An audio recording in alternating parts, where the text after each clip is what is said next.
Halo, selamat pagi pemirsa. Senang sekali rasanya saya Wahyu Jiritonga hadir ke hadapan Anda dalam Newsroom edisi spesial Breaking News dengan tema mengawal pendaftaran Capres-Cawapres 2019. Dan kita akan melangsungkan dialog kita pagi ini dari pukul 8 waktu Indonesia Barat hingga pukul 9.30 waktu Indonesia Barat. Dan di studio telah hadir seorang pengamat politik yang sudah tidak asing lagi, yaitu Bang Adi Praitno. Halo Bang Adi. Halo Wahyu, apa sehat Bang Adi? Alhamdulillah. Alhamdulillah, tetap semangat ya. Sejauh ini oke-oke saja lah. Oke, baik. Pemirsa, ya kita kemarin sudah mendengar pasangan calon presiden dan wakil presiden dari kubu Koalisi Indonesia Kerja, yaitu Joko Widodo, yang telah memilih pasangannya yaitu calon wakil presiden Profesor Dr. Kiai Haji Ma'ruf Amin, dan begitu juga pasangan dari kubu Prabowo yang juga telah memilih calon wakil presidennya yaitu Sandiaga Salahuddin Uno yang merupakan wakil gubernur DKI Jakarta. Dan diperkirakan pagi ini pasangan calon wakil presiden dan calon wakil presiden Koalisi Indonesia Kerja yaitu Joko Widodo dan Kiai Haji Ma'ruf Amin akan mendaftarkan diri mereka ke Komisi Pemilihan Umum, begitu juga dengan pasangan Prabowo Subianto dengan Sandiaga Uno. Dan kita akan terlebih dahulu meminta tanggapan dari Bang Adi Praitno terkait deklarasi yang digelar malam tadi oleh pasangan Koalisi Indonesia Kerja dan pasangan Prabowo Subianto dan Sandiaga Salahuddin Uno. Kita akan ke pasangan Joko Widodo dan Kiai Haji Ma'ruf Amin. Seperti apa Bang Adi melihat deklarasi ataupun kompromi dari pilihan Partai Koalisi Joko Widodo? Ya memang tidak ada yang terlampau spesial ya. Ketika deklarasi ini kemudian memandatkan Ustadz dan Kiai Ma'ruf Amin sebagai cawapres Jokowi, karena memang Ma'ruf Amin sejak awal sudah masuk 10 nama yang dikantongi. Yang akan jadi spesial kalau cawapresnya ini di luar dari 10 itu. Wahyu. Yang kedua yang ingin saya sampaikan, kenapa Ustadz Ma'ruf Amin yang dipilih oleh Jokowi, saya kira ini untuk menjaga keseimbangan politik irisan nasionalis dan Islam. Ustadz Ma'ruf Amin ini kan merepresentasikan tokoh Islam, ulama yang cukup dekat dengan basis-basis pemilih Islam. Saya kira pas ini cocok suasana kebatinannya di tengah tawuran opini, di tengah terbelahnya rakyat yang cukup luar biasa pasca Pilkada Jakarta. Yang kedua menurut saya sepertinya kenapa Kiai Ma'ruf Amin selain alasan menjaga keseimbangan, sepertinya memang Pak Jokowi dan teman-teman koalisi ini sudah yakin dengan elektabilitasnya Jokowi. Jadi secara elektabilitas ataupun kontribusi elektabilitas dari Ustadz Ma'ruf Amin tidak terlampau dibutuhkan. Karena kalau kita cek sejumlah survei, memang nama Ustadz Ma'ruf Amin tidak muncul. Bahkan namanya pun tidak pernah ada dalam survei-survei. Sebab itulah sebenarnya saya melihat posisi cawapres kali ini pertama memang menjaga keseimbangan, yang kedua adalah untuk menjaga suasana batin kebangsaan kita gitu. Yang ketiga bahwa soal elektabilitas saya kira Pak Jokowi sudah merasa firm, sudah merasa yakin dengan konsolidasi partai yang sudah dibangun sejak lama oleh 9 partai gitu ya. Yang menarik dalam politik kita itu akan muncul meme-meme politik. Koalisi kerakyatan ada 9 sampai 10 partai kan, itu ada PDIP dan kawan-kawan. Kalau koalisi keumatan itu ada PKS, PAN dan Gerindra. Ada satu lagi koalisi, yaitu koalisi kesepian. Koalisi kesepian. Demokrat. Baik. Begitulah demokrasi kita. Selalu melahirkan meme politik yang membuat kita agak sedikit tertawa di tengah kegaduhan-kegaduhan yang cukup pengap menghantui kita belakangan ini. Apakah koalisi kesepian ini bisa jadi karena gengsi politik juga, padahal sudah ada pertemuan sebelumnya antara Demokrat dengan Prabowo? Antara gengsi dan kalkulasi politik memang agak samar, Wahyu. Tapi saya melihat ini ada kalkulasi politik yang kemudian tidak selesai. Baik ingin ke Jokowi maupun ke Prabowo. Di Jokowi sebenarnya Demokrat sejak awal ini dalam tanda kutip sudah diabaikan. Sudah tidak dianggap siapa-siapa. Berapa kali ke istana AHY, berapa kali ingin ketemu Ketua Umum PDIP. Tidak langsung ditemui, tapi melalui second opinion ataupun melalui orang kedua yang tidak langsung ditemui oleh Pak Jokowi ataupun Mbak Mega. Itu artinya Demokrat ataupun AHY ya dianggap tidak terlampau penting saat itu. Nah, anasir-anasir inilah yang kemudian membuat Demokrat belakangan agak ingin pindah ke lain hati. Dengan cinta yang terlampau dipaksakan, perkenalannya yang waktu singkat kemudian melahirkan koalisi yang cukup singkat dengan Gerindra. Meski akhirnya Demokrat harus dihianati, karena Gerindra lebih memilih CLBK, cinta lama bersemi kembali dengan PKS dan PAN. Nah, di tengah suasana batin yang merasa dihianati akibat percintaannya sementara ini, Demokrat terjebak dalam satu akumulasi kegalauan yang cukup akut. Makanya kemudian saat ini ya Demokrat hanya koalisi kesepian ya kira-kira begitu. Karena dengan adanya undang-undang presiden threshold tidak bisa membuat mereka untuk mencalonkan diri. Betul, akhirnya bingung Demokrat. Satu sisi sekarang misalnya sudah digembok itu pintu koalisi ke Jokowi karena 9 partai politik sudah menyatakan kesepakatan, ada kontrak politik dan sudah diteken secara 62% suara parlemen 2014. Betul, itu linier, itu sudah ditandatangani. Makanya kemudian dalam koalisi pemerintah sepertinya Demokrat agak kesulitan, sudah tidak ada pintu lagi. On the other hand, kita melihat bahwa di kubu Prabowo, saya kira suasana batin kebangsaan Demokrat saat ini masih kalut gitu ya, akibat merasa dikhianati dalam waktu yang cukup singkat. Meski semalam sebelum deklarasi Prabowo berapa kali ketemu SBY bolak-balik ke Kuningan, tapi itu tidak melahirkan satu kesepakatan politik di antara dua jenderal. Karena memang sejak awal publik juga sudah menyaksikan dua jenderal ini mampu satu kongsi dalam politik. Sejak lama ada jarak psikologis antara SBY dan Prabowo. Ini tidak perlu diumbar ke publik, tapi sudah menjadi rahasia umum. Dan apakah Bang Hadi melihat bahwa pilihan dari partai koalisi Joko Widodo ini memilih Ma'ruf Amin merupakan alternatif kompromi politik?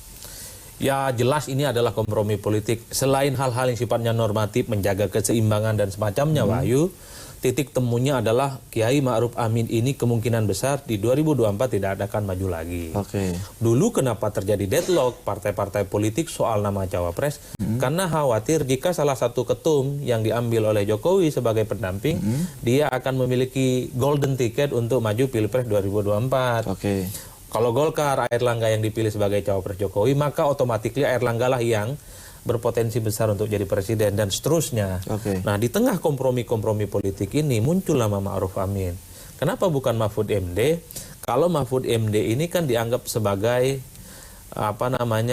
perjudian, karena Pak Mahfud MD dalam tanda kutip dianggap memelihara anak macan. Satu sisi dia bisa memakan PKB-nya Muhaimin Iskandar, yang kedua di 2024 Mahfud MD bisa maju sebagai capres dan Mahfud bisa dilamar oleh siapa saja, oleh partai-partai politik yang kehilangan figur gitu ya.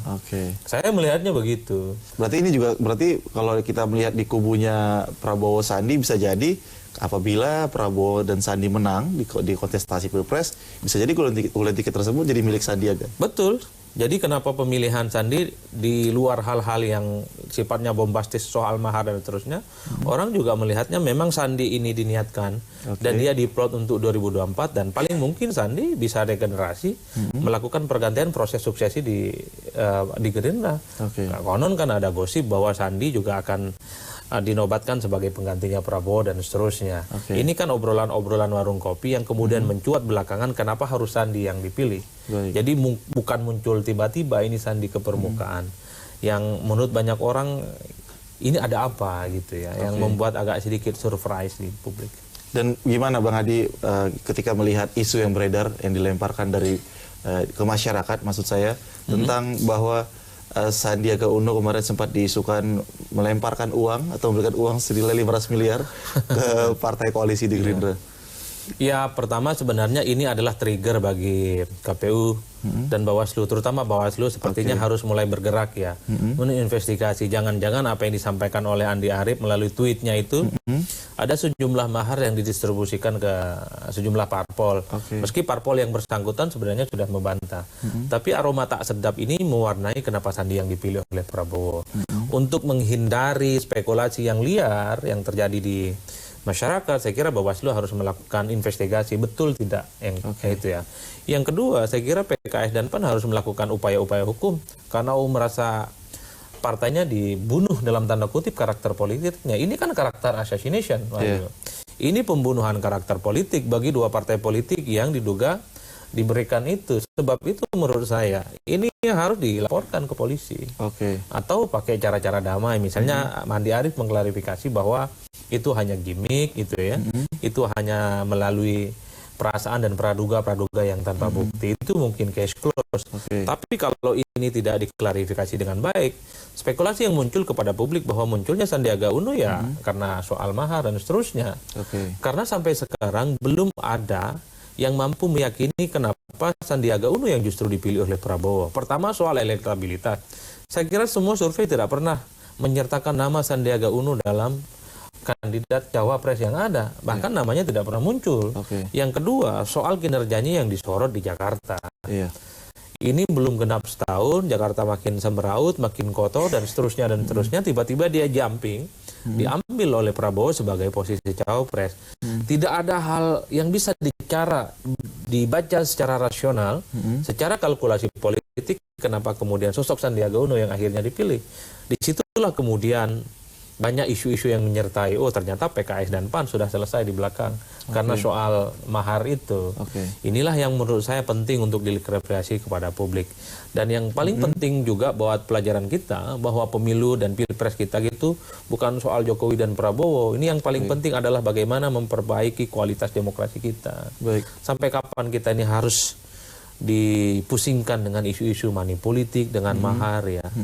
Kalau begini terus-terusan politik kita, maka yang akan jadi presiden, maka yang akan jadi wapres adalah orang-orang yang memiliki logistik yang memadai. Sementara orang-orang yang baik, yang soleh, memiliki kapasitas dan kompetensi, ya harus rela untuk tidak menjadi apa-apa di negara ini. Apakah Bang Adi melihat majunya Sandiaga Uno sebagai calon wakil presiden mendampingi Prabowo karena sebelumnya ada penolakan dari Anies Baswedan, penawaran terhadap posisi yang sama? Saya sih melihatnya tidak sejauh itu. Sandiaga sih kalau bahasa teman-teman ini dianggap sebagai titik kompromi karena PKS terima, PAN juga terima. Meski kita tidak pernah tahu alasan PAN sama PKS ini menerima Sandiaga. Alasan yang paling mungkin kita raba secara sederhana katanya, kalaupun toh Sandiaga Uno ini tidak terlampau kelihatan santrinya, tidak terlampau kelihatan Islamnya, tapi keseharian hidup Sandiaga Uno ini saleh. Misalnya Sandiaga Uno ini sering puasa Senin Kemis, sering duha, begitu aktif ya sampai sekarang, dan dimulai itu sejak remaja. Artinya personifikasi Sandiaga Uno gitu dari dulu sampai sekarang itu cukup merepresentasikan warna santri modern bahasanya PKS dan PAN. Jadi yang disebut dengan santri ataupun Islam itu tidak harus di pesantren, tidak harus dekat dengan ulama dan masjid kira-kira begitu. Cukup yang kesehariannya itulah yang mencerminkan warna Islam. Itu alasan normatif yang paling mungkin diterima oleh publik. Karena selama ini PKS dan PAN ini adalah partai Islam yang orientasi politiknya adalah profetis, yaitu keilahian, ketuhanan. Jadi wajar kemudian kalau Sandi dianggap santri modern gitu ya, yang paling mungkin dijadikan sebagai alasan untuk disampaikan ke publik. Karena sejauh ini kalau melihat kalkulasi politik, apa yang bisa dilihat dari Sandi, publik masih belum ketemu. Baik Mas Adi. Ya pemirsa, kita masih akan melanjutkan kembali perbincangan kita terkait menjelang pendaftaran calon presiden dan wakil presiden ke Komisi Pemilihan Umum. Tetaplah bersama kami di Newsroom Breaking News.